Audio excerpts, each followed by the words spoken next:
I think the biggest thing that we need to understand is that money is a skill, just like everything else. And once you get down the habits and the skills of it, it stops being so scary.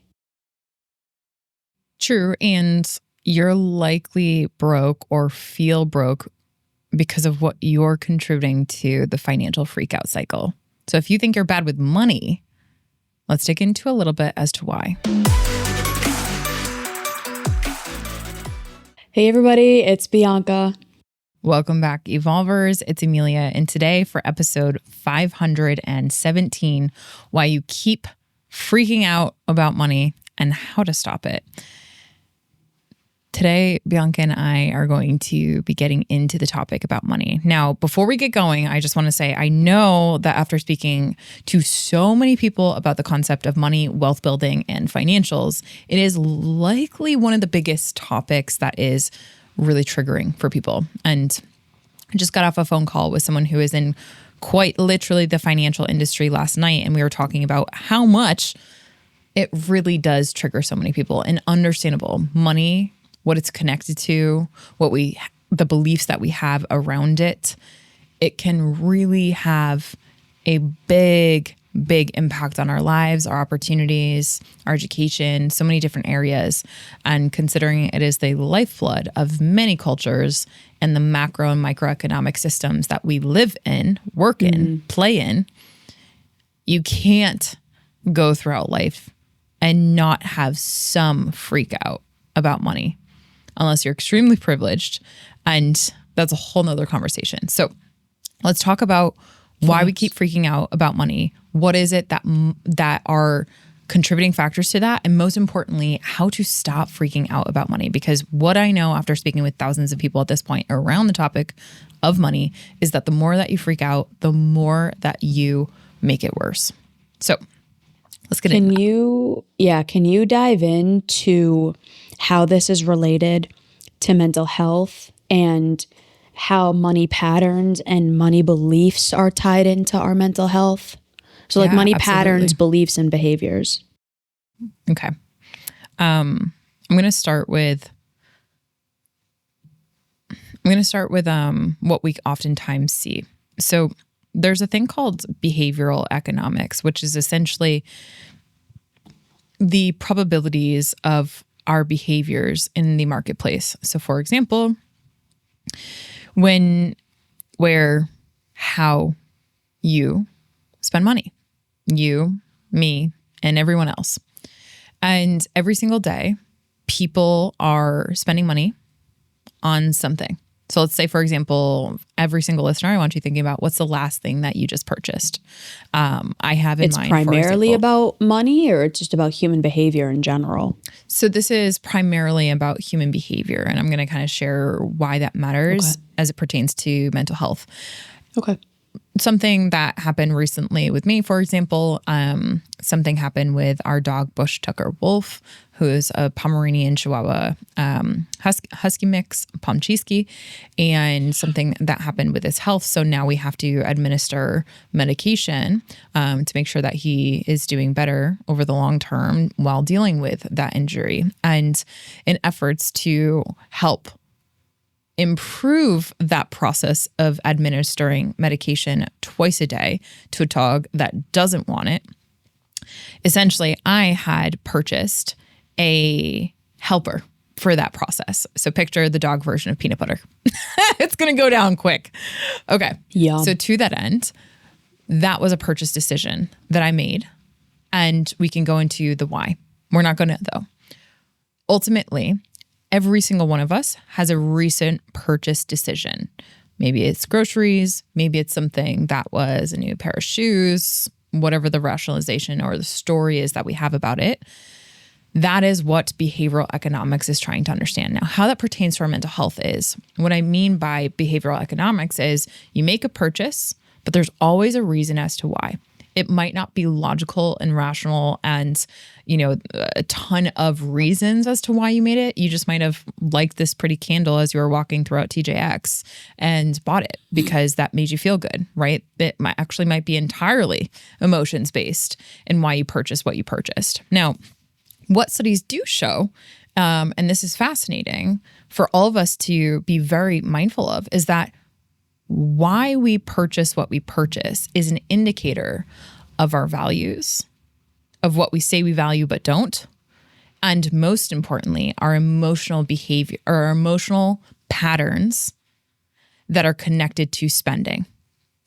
So a lot of people spend money to try to relieve themselves of a specific emotion.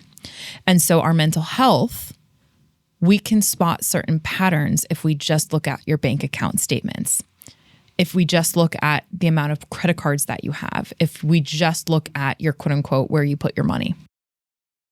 So spending money is very similar to a lot of other behaviors that people might have, like eating, drinking, smoking, going out. It's either something that you can use to run away from something or something you can use to run toward something. So like, I want to feel good, so I'm going to buy this. I want to have a positive experience, so I am going to go in this direction. Did I understand that correctly? Beautifully. And I have a client that's coming to mind that I also spoke to yesterday, which I also think is a good example to this, where she and her work friends who normally go out on a Thursday to happy hour with her entire office, she was telling me about how instead this time around, she had gone to the gym. And good for her. She felt really good about that, right? And that was really awesome. And when I just look at this from an overlap of money, her mental health is so much better. Why? Because she's making better decisions, and where she places her money or her capital or what she's investing in is a direct connector to either enhancing her mental health or the opposite, running away from her mental health, right? So for example, that's kind of the two contrasts, right? In the past, when her mental health was horrible, she was very much investing in the happy hours, and it was a reinforcement of her behaviors at the time. And she's since improved her mental health, which has also improved her spending and where she's investing her time, energy, and money. So although she's not freaking out about money, I think that those are great examples to help us understand the patterns of our mental health actually show up also in the patterns of our spending behavior. So money, finances, wealth, poor, all of this ties to the second thing that you asked, the belief systems. The belief systems that we have about money. So we have three types of belief systems. We've talked about this on many episodes. We have belief systems about ourselves, about the world, and others. So ourselves, others, and the world at large. Then we can break down belief systems into specific sectors, if you will. So we all have beliefs about money. For example, money is good. Money is bad. Money is evil. Money is helpful.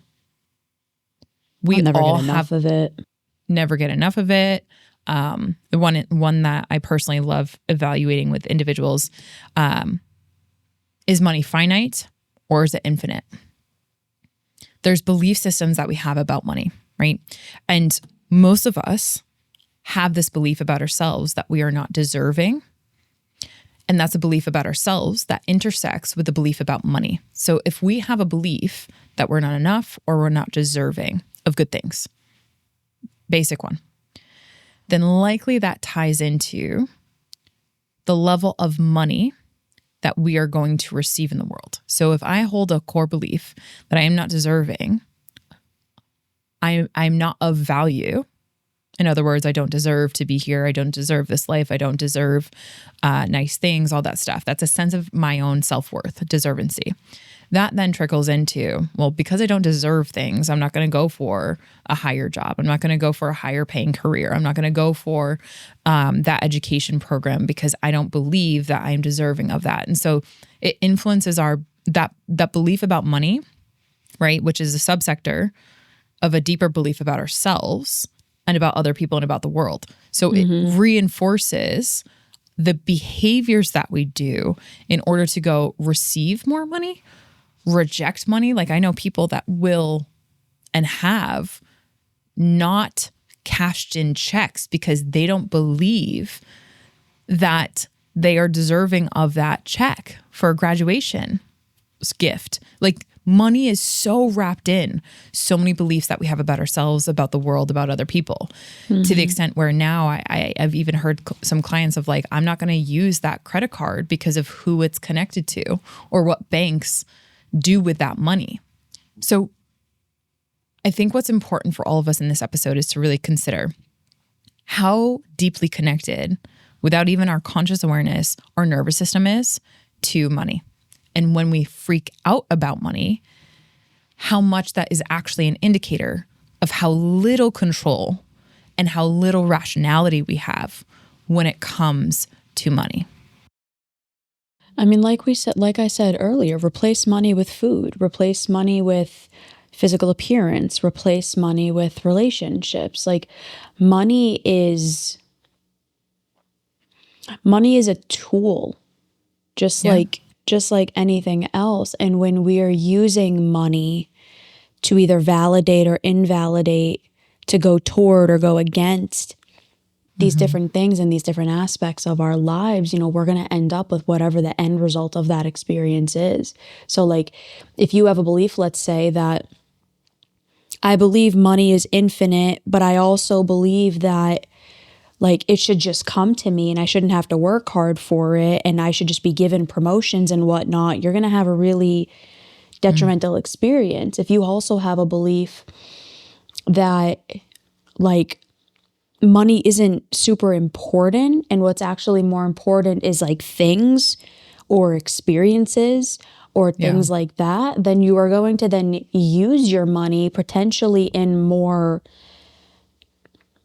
unhelpful, irrational ways. So like growing up for me, like money was something that was fought about a lot in my house, but it was also something that was very just stupidly used.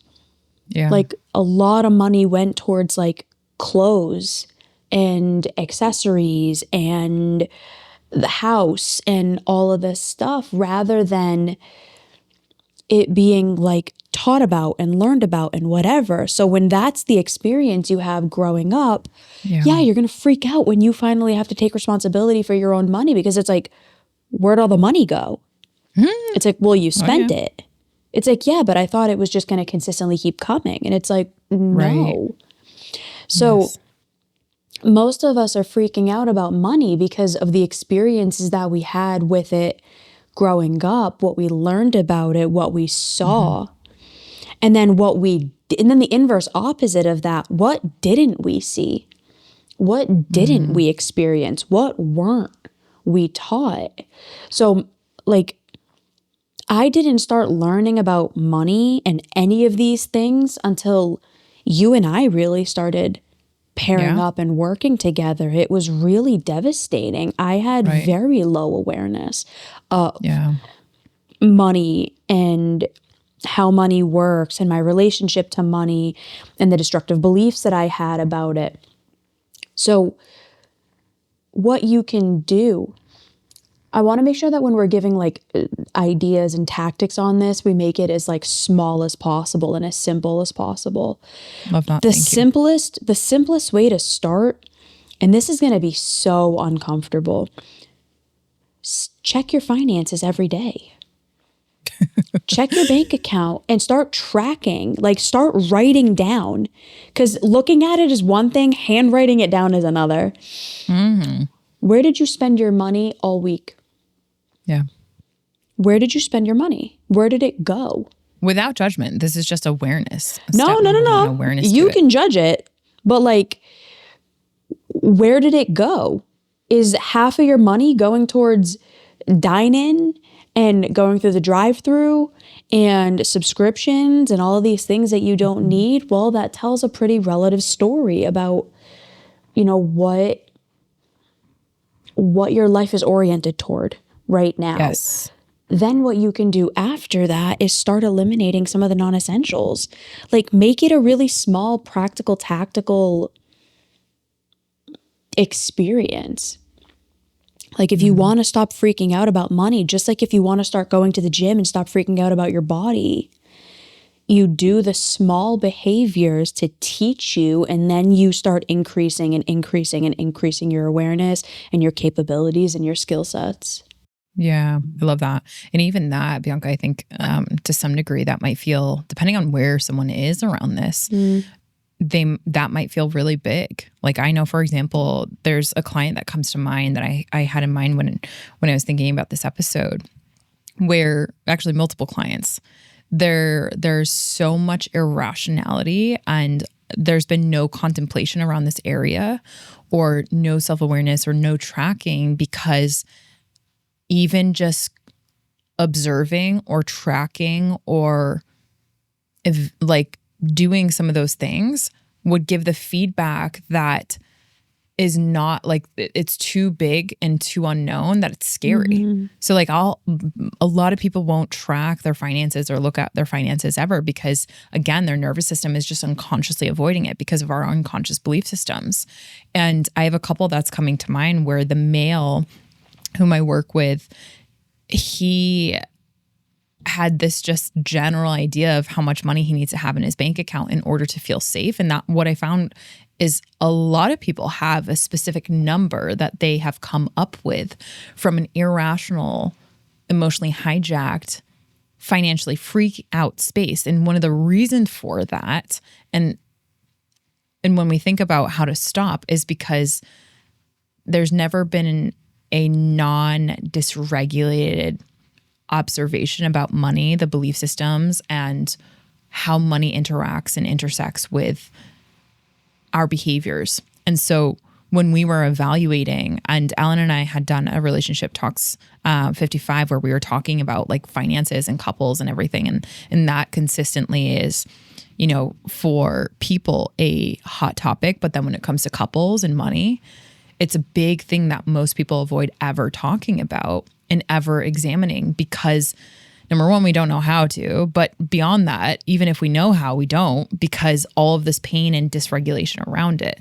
So with so many conversations at this point, I think those micro observations, how to stop freaking out about money, to what you just said, it is in the small things that we think are so insignificant, but really we're thinking it's insignificant because there's an unconscious nervous system that wants to avoid it and is sneaky getting around you by producing that narrative of it's not going to do anything. Okay, well, if that's the case, then go ahead and track it. No, the truth of the matter is that there's so much irrationality and dysregulation around that, because there's been so many pain bodies and people who have been hurt by money or jobs, XYZ, right? There's so much nervous system and discomfort around money. And no one's really taught you how to see it as a tool, to see it as something that you can partner with rather than be used by. So to that end, the majority of people are using money to fix their feelings. Right. Like they're yep, like, as a coping strategy. Or, I'm going to go buy this food. I'm going to go buy this substance. I'm going to go buy this item of clothing. I'm going to go buy a vacation. Like we're using, because our parents did it and our friends do it, and it's a very common thing, and you get celebrated for it. Yeah. Yeah. Like I think we did an episode on this. Like a lot of people get celebrated for the not so helpful, bad habits because everyone is doing it. So everyone is trying to justify their behavior. Yeah. The bandwagon effect is really real when it comes to money, you know, and that's where the keeping up with the Joneses, all these conversations around like, well, if they have that, I want that too. And it's like, if I don't have that and I don't use my money to go do that or be that or whatever, then I'm broken. Then I'm going to be left behind. Then I'm going to, roll over and die, right? Like it's a very evolutionarily speaking, scary mindset. But what's even scarier from my perspective is that the freak out cycle continues. Bianca, you and I had just done, by the time we're recording in this, it will have been, you know, probably a month ago at this point, but you and I had just recorded this past Friday. It's Saturday when we're recording this, our 242. 242. My dyslexia is like 242nd. Yeah, 242nd IG Live. And you had shared a story on that. I'm not going to give details to that. If you guys want to You can listen if you to that, want. go ahead and go to our Instagrams. That's there. But you had given a story about how you broke the cycle and the compound effect of that, about freaking out about not just money, but why I bring that in is what money could get you and what that could bring you, again, to fix the feelings component, sentiment that you said, versus what skill you're going to develop by not actually spending that money, by not actually investing in what you had in the eye of that desire, and kind of satiating that desire, that want, that need. So I think that why I mentioned that and why I kind of want to close with this is that we're freaking out about money, but what if it's the freak out, which is why we're not great with money? What if it's our nervous system and the unprocessed BS belief systems that we have related to money? I'm not invalidating the experiences that you've had, but what if it's the belief systems that we're carrying with us, that our nervous system is carrying with us, to where it's setting the conditions up to where actually money is not being used as a tool. Money is not, you don't have a belief system that money is water. Instead, money becomes a barrier. You become a slave to money. Like all those things, all those negative automatic thoughts and belief systems are all in your subconscious and in your nervous system. Hence why you're freaking out. And that cycle is going to continue until you actually do something about that. So how to stop? I'm going to give three fill in the blanks. And I want anyone who's listening to kind of answer this in your own accord. So I'm going to give you a fill in the blank and an option. And in your mind, I want you to choose, close your eyes if you need to, choose whichever one comes up first as an example of an activity that you can do. Money is, fill in the blank, finite or infinite. Can you define what those mean? Finite means there's only so much of it. There's a pie of it. Be well, Bianca. Thank you. Excuse me. Or money is infinite, meaning that there's no end to the amount of wealth and money that can be generated in this world. So it's a zero-sum game if it's finite. And why I mention that is because we don't realize it, but we are not the possessors of money. I know it feels like it's coming out of anywhere, but most people think that, okay, if I have money, I need to hoard it. So if I made, let's say, for example, $6,000, I need to make sure that I keep it out of the bank account systems and keep it in my pocket, because there's only so much in the world and this is my little piece of pie. Or you have a mindset that is the complete opposite, it's infinite.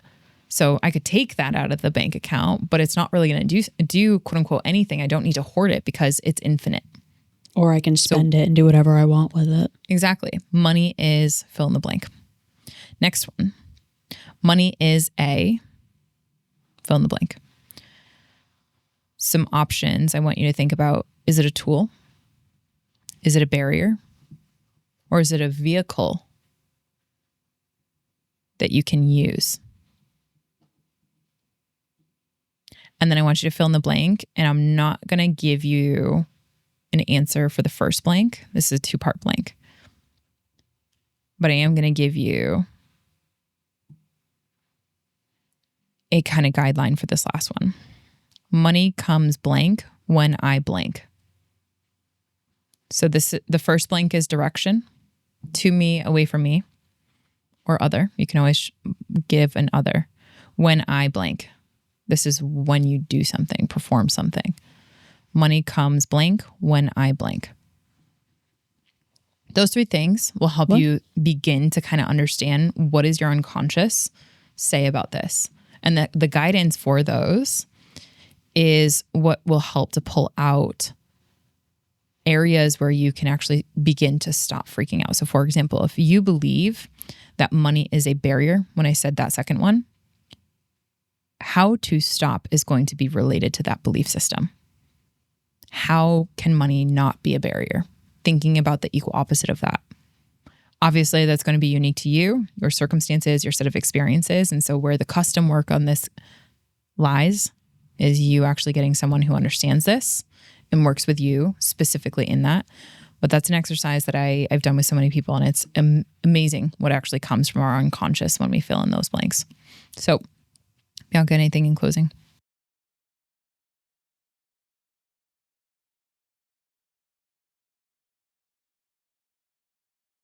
Just be mindful that this is not something that comes naturally to the majority of us. Like, the majority of us were not taught good money habits. The majority of us were not taught how to be good with money, with emotion regulation, with distress tolerance, with projecting into the future and thinking about, what am I going to need this money for in 5 years? Like, the grand majority of us were not taught this stuff. So, like, be mindful that you're not hearing what Emilia is saying and comparing to her, being like, oh my God, I suck because I'm not super capable yet, whatever. We all have our own set of experiences, our own life, but we can all get a little bit better. So start where you are. What is your current set of experiences? What have those experiences taught you? And then what's the next micro step that you can take after you answer those questions? That's how we all get 1% better. That's how we all go from where we are to where we want to be. It's not these massive leaps that we all want to believe that it is. It's what's the next smallest decision? What's the next smallest thing that I can do that if I can do this over time, it's going to get me to a place that I would prefer to be at.